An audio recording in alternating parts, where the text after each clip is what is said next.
அமைதி, சந்தோஷம், நிம்மதி குலையாமல் தனது செயற்பாடுகளை அமைத்துக் கொள்ள வேண்டும்.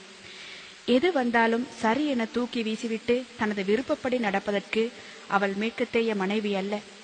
உத்தம வழிகாட்டலில் குடும்ப விளக்குகளாய் உதிர்த்த சஹாபாக்களின் வாழ்வில் பாடம் கற்ற இஸ்லாமிய மனைவி. அந்த சஹாபிகள் தங்கள் முழு விடயங்களையும் குடும்பத்தின் அமைதிக்காக, சந்தோஷத்திற்காக, அல்லாஹ்வின் திருப்தியை மட்டுமே நாடி தியாகம் செய்திருக்கின்றார்கள். ஆறுதலும் அன்பும் வழங்கி தன் கணவனை உயிரென மதித்து அல்லாஹ்வுக்காக வாழ்ந்தார்கள். தம் குழந்தைகளை இறை உவப்போடு வளர்க்க படாத கஷ்டங்கள் பட்டு பொறுமை காத்து இஸ்லாத்தின் தூண்களாக வீர பக்திமிகு பரம்பரைகளை உருவாக்கி காட்டினார்கள்.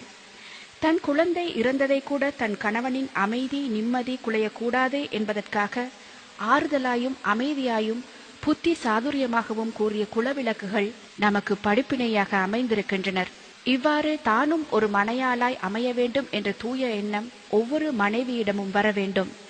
தூய எண்ணம் எவ்வளவு அவசியமோ அதே அளவு நாவினால் வெளியாகும் வார்த்தையும் சுத்தமாக இருக்க வேண்டும். தற்போதைய பெண்கள் பலர் எதையும் சிந்திப்பதில்லை, மனதில் தோன்றுவதை பேசிவிடுவார்கள்.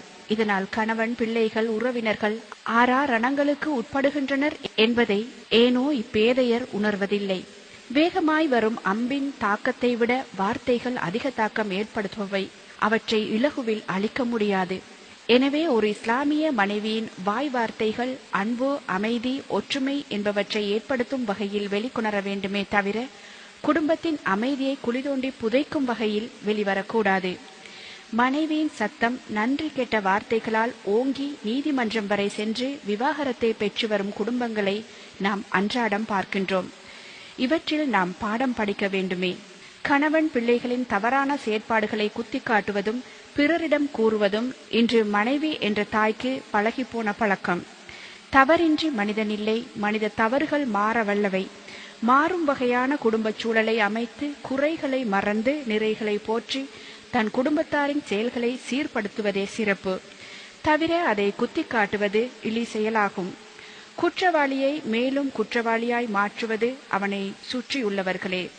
ஒருவன் திருடினாலும் சரி, அவனை திருடன் என்று கூறி வேறொருவன் திருடினாலும் ஆராயாமல் இவன் மேல் பழியை போட்டு தண்டித்து அவன் மீண்டும் திருடனாக மாற சமூகத்தில் சில விஷப்பாம்புகள் வழிசமைத்து விடுகின்றனர்.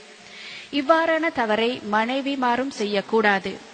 மனைவி என்பவள் தன் கணவனின் குறைகளையோ அல்லது அவரது பலவீனத்தையோ சுட்டிக்காட்டுவதை கைவிட்டு அவரது நல்ல விடயங்களை கண்டு மகிழ்ந்து அதை பாராட்டி அன்பாயும் ஆறுதலாயும் புத்தி சாதுரியமாக அவரை அணுகி தவறுகளை திருத்த வழியமைக்க வேண்டும்.